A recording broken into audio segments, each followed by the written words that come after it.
Dili na kinahanglang bungga ang pagpahigayon og Christmas party sa mga eskwelahan. Kini ang pinumdum sa opisyal sa DepEd sa mga magtutudlo o sa mga estudyante. Adenay live report nini si Nico Sereno. Nick!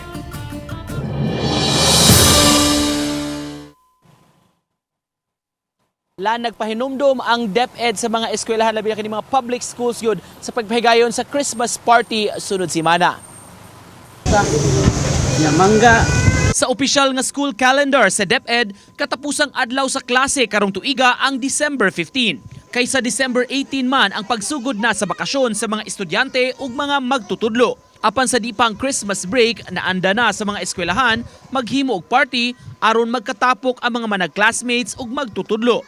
Ang labaw sa DepEd Mandaue may pahinumdum sa mga eskwelahan, dili pa bunggahay ang Christmas party. Mato ni Dr. Bianito Dagatan, angayang mapasabot sab ang mga estudyante sa pagpahigayon niini. Importante nga makasabot ang bata nganong naay Christmas celebration, then nganong mag-party sila.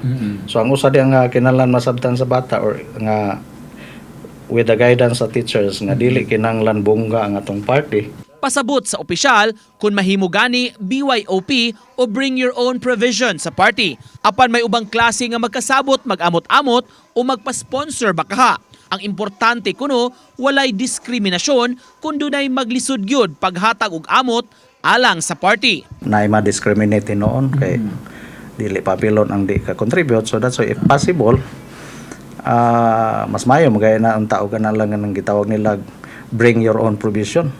Sharing of food lang, eskwelahan or classes nga gi-practice nila pito ng the value of savings nga start sa school year pa doon na sila murag Sinking fund.